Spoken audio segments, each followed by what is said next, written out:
Monkey D. Dragon merupakan salah satu karakter yang paling jarang sekali disorot di anime One Piece. Bukan karena dia orang yang tidak penting, melainkan dia adalah seseorang yang paling berbahaya di seluruh dunia menurut pemerintahan dunia. Sampai saat ini belum diketahui apa alasan dari pemerintah menjuluki Dragon seperti itu. Yang pasti dia adalah ancaman terbesar dunia yang harus dihapuskan. Sebenarnya tak hanya itu saja. Yang menjadi masalah sebenarnya, keluarganya semua juga sangat bermasalah. Seperti Garp yang menjadi pahlawan dari Angkatan Laut, dan anaknya sendiri yaitu Monkey D. Luffy sudah membawa bencana besar bagi pemerintahan. Apalagi baru-baru ini Luffy sudah membangkitkan kekuatan sang legenda yaitu Sun God Nika. Nah, karena hal itu membuat seluruh dunia sangat berhati-hati terhadap keluarga tersebut. Ditambah lagi mereka semua juga terhubung dengan orang kuat di dunia, seperti Goldie Roger dan masih banyak lainnya. Yang menjadi pertanyaan sejak kapan Monkey D. Dragon menjadi ancaman dunia. Sejujurnya kami belum bisa memastikan sejak kapan dia menentang pemerintahan dunia. Karena pada masa lalunya, dia hanya pernah diperlihatkan sekali pada saat eksekusi dari Goldie Roger. Menariknya saat itu belum ada tato aneh di wajahnya, tetapi dia sudah memakai baju pasukan revolusi, sehingga kita bisa berasumsi bahwa dia sudah membentuk pasukan revolusi di waktu eksekusi Roger, walaupun belum besar seperti sekarang.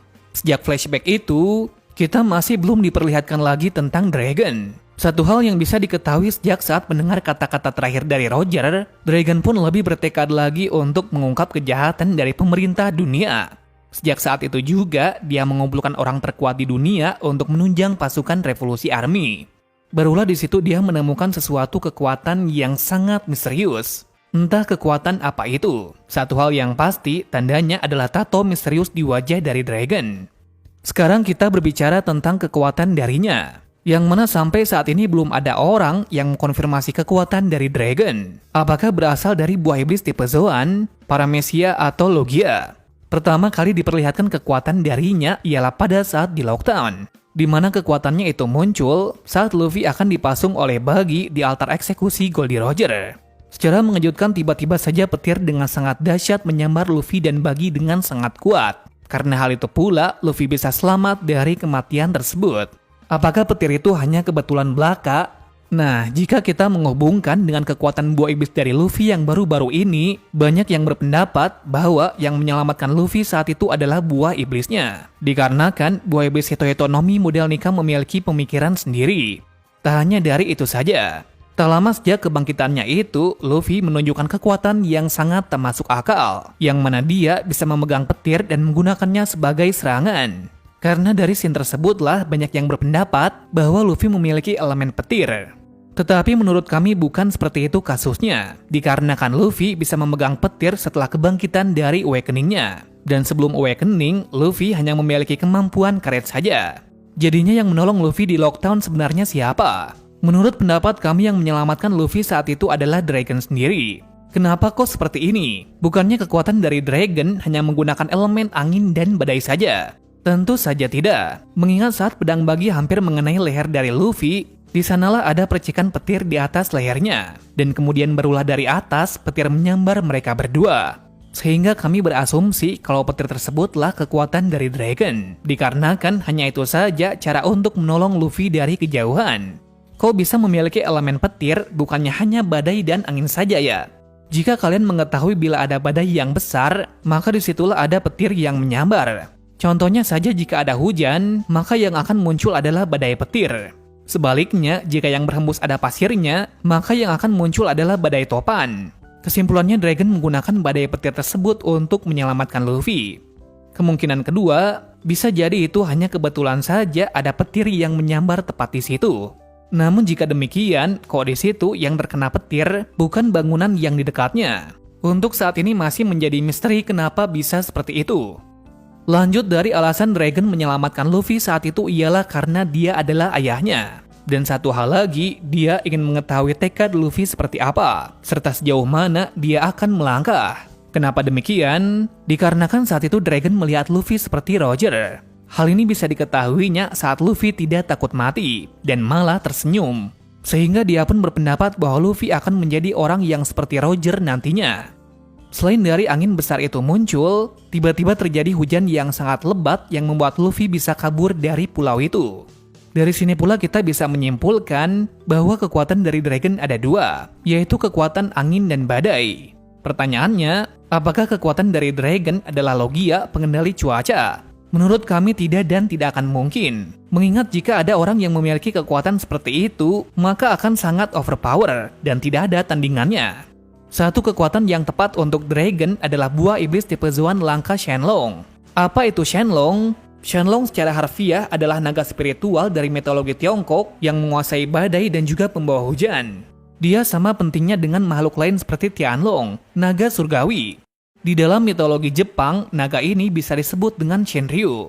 Nah, ketika mengetahui fakta ini kami sangat terkejut karena naga Shenlong memiliki kesamaan dengan kekuatan dari dragon, yaitu bisa mengendalikan angin dan badai. Dengan bukti ini, alasan mengapa di Lockton ada badai petir dan angin kencang bukanlah kebetulan belaka. Karena di saat itu dragon menggunakan kekuatannya tersebut untuk membantu Luffy agar bisa kabur.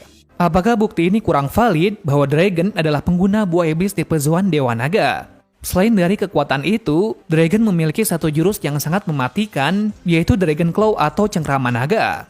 Ini terbukti dari Sabo yang berkata bahwa dia mempelajari jurus spesial ini dari dragon sendiri. Menariknya dari cengkrama naga ini, Sabo harus membentuk jari-jarinya menjadi seperti 3 cakar naga. Dengan begitu cengkramannya pun seolah menjadi sangat kuat hingga melebihi besi sendiri. Dragon dan Sabo menyebut jurus itu dengan Ryusoken. Lalu dari mana dragon mendapat jurus yang seperti ini? Sudah pasti adalah kekuatan spesial dari buah iblisnya. Dimana jika kita ketahui, memang benar cakar naga memiliki kekuatan yang amat sangat kuat. Dikatakan jika terkena serangan tersebut sekuat besi sekalipun akan hancur. Dan pada jurus Ryusoken sendiri sudah terbukti jelas dari Sabo dengan mudah mematahkan topeng dari Bastille seorang Vice Admiral. Lalu apa hubungannya dengan mitologi naga dari China? Jelas sekali ini ada hubungannya. Di mana pada mitologi tersebut ada beberapa naga yang memiliki jenis kekuatan dan kasta masing-masing. Dikutip dari wiki menjelaskan dalam sejarah, naga merupakan lambang Maharaja China. Pada zaman dinasti Zhou, naga berkuku 5 diuntukkan kepada putra kayangan atau Maharaja. Naga berkuku 4 untuk golongan bangsawan, dan naga berkuku 3 untuk para menteri. Pada zaman dinasti Qing pula, naga berkuku 5 mewakili Maharaja manakal, dan naga berkuku 3 dan 4 diuntukkan kepada rakyat jelata. Mengacu dari penjelasan tersebut kita bisa mengetahui bahwa ada naga yang memiliki kuku 3, yang mana arti kuku sendiri juga bisa berarti dengan cakar naga. Bila kita melihat kastanya, naga berkaki 3 bukanlah naga yang berasal dari bangsawan, melainkan diperuntukkan kepada rakyat jelata. Bila kita melihat kata-kata ini juga sama persis dengan tujuan dari dragon membentuk pasukan revolusi, di mana dia ingin menjatuhkan tahta kekuasaan dari Tenryubito, sehingga nantinya tidak ada kesenjangan sosial di dunia. Mengingat jika Tenryubito dan pemerintah dunia masih ada, sampai kapanpun rakyat jelata akan menjadi korbannya. Contohnya sudah banyak sekali. Sebab dari itu, pasukan revolusi membantu semua pulau yang menjadi korban dari pemerintahan dunia dan menjadikan wilayahnya. Dengan demikian pula, mereka tidak akan tertindas lagi oleh orang yang jahat. Apakah hal ini hanya kebetulan saja? Bagaimana pendapat kalian tentang hal ini? Menurut kalian, apakah Oda mengambil referensi mitologi China? Yap, tentu saja kita tidak bisa mengetahui hal ini secara langsung jika Oda belum memberi sebuah petunjuk lagi.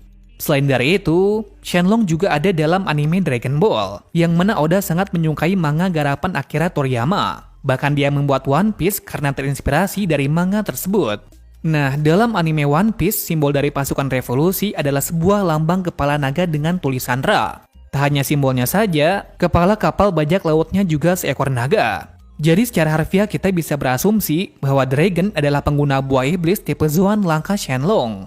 Jika mengacu pada sejarahnya, Shenlong merupakan naga yang sangat spesial, di mana dia disebut sebagai naga dewa, yang artinya bisa saja nama buah iblisnya Hitohitonomi model Shenlong. Satu hal menarik lagi ialah apa maksud dari tato misterius dari Dragon. Menurut kabar yang beredar, banyak yang berpendapat bahwa tato itu mengambil referensi dari suku Indian, suku yang diketahui berasal dari Amerika. Bila kita melihat sejarahnya, suku Indian seringkali bertarung demi bisa mendapatkan kemerdekaan. Dengan demikian pula, mereka bisa merebut tanah airnya. Hal ini pula lah yang menjadi valid kenapa Dragon membuat pasukan revolusi, yang mana prinsipnya juga sejalan dengan mitologi naga dari China. Bila kita mengaitkan lagi dengan buah iblis Zuan yang memiliki pikiran sendiri, maka buah iblis Zuan tipe Shenlong merupakan buah yang sangat pas sebagai kekuatan dari Monkey D. Dragon. Well, hanya itu saja informasi yang bisa kita sampaikan hari ini.